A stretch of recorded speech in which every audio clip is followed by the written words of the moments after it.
Hello everybody, welcome back to the Gaming Pantry for another, and for the foreseeable time being, final Super Game Boy game which I've been playing following the discovery of some lost Game Boy cartridges.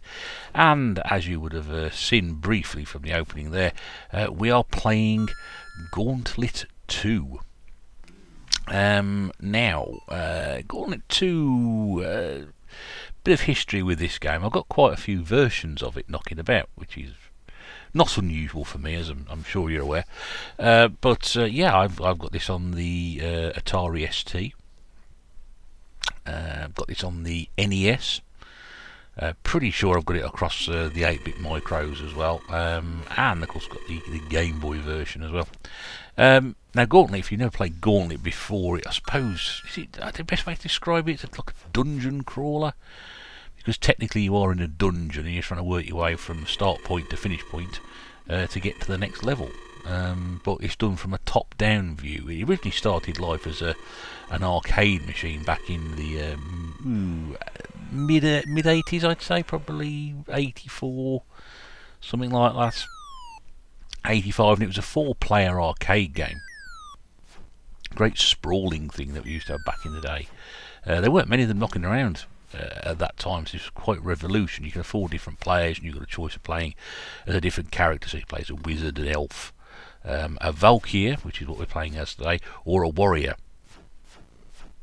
Missing, of course, all the luminous armbands attached to him as you ran out and attacked everything that was in front of you.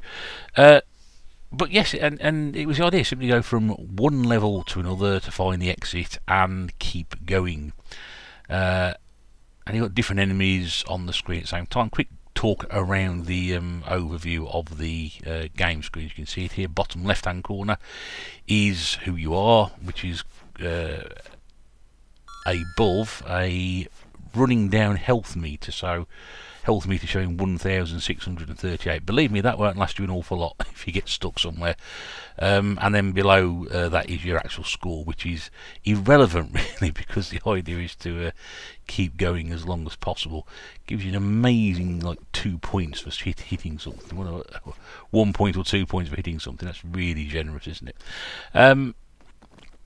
And then right in the middle screen you can see number 3. That's the number of levels on. Now Gauntlet was meant to be, I think initially, a 100-level game, but as I've sort of found out over the years, apparently it's a never-ending game. You can't actually finish it. That's what I've been led to believe. You can't actually finish the game. It just keeps going. And 4-player fun. You walking around shooting stuff. It's great. I remember playing this. The original game, first game in the series anyway, on the Commodore 64 quite a lot. Not so much on the other versions, but even back then it was an exceptionally good conversion, because it had all the sampled speech from the arcade game, which for an 8-bit micro version is something quite bizarre. Such phrases as elf needs food badly, wizard has shot the food, and things like that. Yes, the things you had to endure back then, and as you can see, the enemies come in different shapes and sizes. So you've got ghosts and what I think were called grunts, really, and wizards who appear out of nowhere. The black things that were actually just eating me alive a few moments ago while I was talking, I think was commonly referred to as death, and they just zap your energy. You can see those going, and of course you can pick the various. You can pick up food and treasure and potions and things like that. Various potions will clear the screen and things. Keys are the main thing, because you need keys to open doors. Without keys, as you can see here, you'll be rather stuck. And various little pickups along the way. Various potion bottles will do certain things, such as reflective shots, invincibility. There's something called IT as well, IT, not the clown, but it's something which you pick up and everything is instantly attracted to you. Not that it isn't anyway, but practically everything will home in on you. I've never worked out how you get rid of it. It's bizarre. And of course, this sort of game, there's actually you have no idea where you're going. You've got no idea where the exit's going to be. So it really is a case of trial and error of exploring and finding it. And sometimes you can find false exits. Sometimes the exits move. That's a really tricky one if they do that, because you could be wandering around for ages. But it's one of those games that you carry on playing, and you know, you continually get better or worse at. And I think during the course of this gameplay video, you'll see my health drop right down. It's already now below 600. When I started talking about this game, I was in the 1600s. It's now down to less than 600. So it gives you an idea of just how quickly you can end up sort of falling through. After a certain period of time, you're just sitting there, the walls actually disappear to take pity on you and actually let you get through to the next level. And you can see there was a little black hatch, an outskirt of what may have been an exit, which wasn't there. You can see there next, just there above my head. So this was one of those levels possibly where the exits move around. But you've got to explore everywhere and pick things up. You know, the more keys you get, the more doors you can open and what have you. You know, you've got to try and pick up the treasure chest and shoot the treasure chest, because you might get bonuses out of it. It is one of those, but yeah, this was like quite the game. Like I said, there was the original version, which came out in the micros, and there was another version which came out for the micros as well, which was called the Deeper Dungeons, which was actually an expansion tape. Which, when you think going back, it's crazy just how many add-ons and things you could get. This is just the sort of Gauntlet II. There was a Gauntlet III which attempted. Now that's an amulet I've just picked up. Sorry, to interrupt my flow. There's an amulet I picked up there that will do something. That may reflect the shots. That may give me a bit of a boost or something. You can see some food here as well. Important not to shoot the food, because you shoot the food, it'll say you have shot the food and generally berate you for doing that. Yes, where was it? There was a Gauntlet 3 which tried to take the same formula and make it into a bit of a 3D up-to-date thing, which was doing. It didn't quite work. Didn't review particularly well. And then there were a further series of games that came out. Maybe it was a series of games, maybe one, possibly two came out on PlayStation 2. I do have one game in that series. I think it's probably the most common one of the lot, which is Gauntlet Dark Legacy. But I think there was another one as well. So yeah, I mean, this is probably about as simple as it gets, really, in terms of 8-bit games. This is what we had back then. Is this a sort of game that's going to get resurrected nowadays? I wouldn't see why not. It could easily be done quite retro-y. I'm pretty sure there may have been people, versions of this or variation on this that have been done. I just don't know about. But did you ever play Gauntlet? Was it the sort of game that you picked up and played with your mates when you were younger? The comments are there to leave your memories. You can see here I've been hit by my own shots, because I've got reflective shots. I'm down to now 187 health. The end is nigh. I have not long to go. Oh, there's the exit. I can try and get out through there. There we go. So we've made it to level 6, and it says shots stun players to enter secret rooms, save super shots and things like that. So it gives you a little bit of a tip along the way to try and help you. You can't probably hear it on this, but there is at the moment there's like a thudding in the background, because my energy is now dropped below, or had dropped below 200. You start getting to a rather critical point. There's a little bit of a slowdown. That's not the emulation, by the way. That actually is the game itself just slowing down a little bit. Bear in mind, this is running on. They were running on the Gameboy. You can imagine trying to play this on a tiny screen. We've got the benefit of playing this here on the Super Game Boy. The end is you've got those sort of disc things which just slime, which grabs hold of you, makes like a gurgling noise. So it's in terms of the sort of the aesthetics of the game, the conversion, it is actually pretty good for what it was. Graphically and sonically. Graphically, certainly, it didn't need to be outstanding. Sonically, you had all the speech, which is great to see. A lot of it's made it into this game.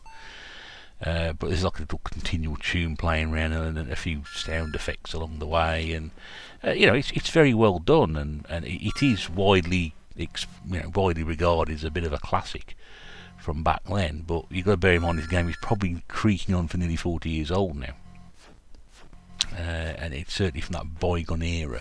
So if you've got any memories of playing Gauntlet 2, do leave them in the comments below. Any memories of playing the Gauntlet series? Were you a fan of it then? Would you like to see it come back? Is there a scope for a Gauntlet revival? I doubt it, but it's a game that those of us grew up with remember quite well. And it's one of these. I picked this up in a car boot years ago for a couple of quid. Which is how I end all my outing notes. Yes, I bought this for £2. Everything cost £2 I bought. Probably not far off it. A lot of it didn't cost a lot. But yeah, just a loose cartridge which I've got. Like I said, I've got the NES version which I managed to pick up when I bought my NES bundle. I picked the ST version up in Vintage Gamer, which was in the box and everything. Sadly, there does appear to be a problem with the second disc of the two, so it doesn't function properly, but actually it was such a nice example. I think Gauntlet 2 was in the power pack which came with the Atari ST when it was released. Now if that's the case, then I've got a copy of it because I've got that game. I could be wrong though, but I'm pretty sure it was. And the conversions were done by US Gold, who for once didn't actually screw it up. They actually made it pretty good, and certainly the Commodore 64 version very well regarded. I didn't play it on any other system, so can't really say how the Spectrum would compare. Probably certainly not as colourful as this anyway. But yeah, it's just a really, really good game. And certainly of its time. I think that's what we can say that about a lot of games, can't we? Whether it's one of these that's going to ever be sort of looked back on, but of its kind.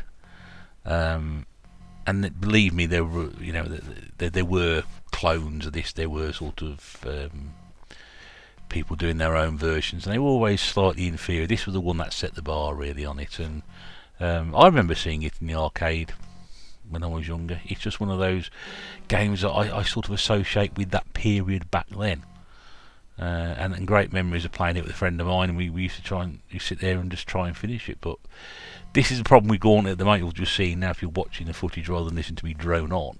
I'm at this position now where I'm just absolutely stuck, and I'm really struggling to find a way out of here. And it seems to me that this particular level, it's sort of duplicating itself. So you keep going up the screen, and it's actually the same screen repeating itself over and over. Yeah, a bit weird.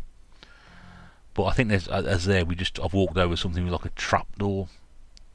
So I'm bordering on the verge of death in terms of health, which I keep finding all the food and stuff to eat to keep myself going. And I think I will probably give up very shortly on this level and turn it off. But yeah, so anyway, that's a Gauntlet 2 on the Super Game Boy.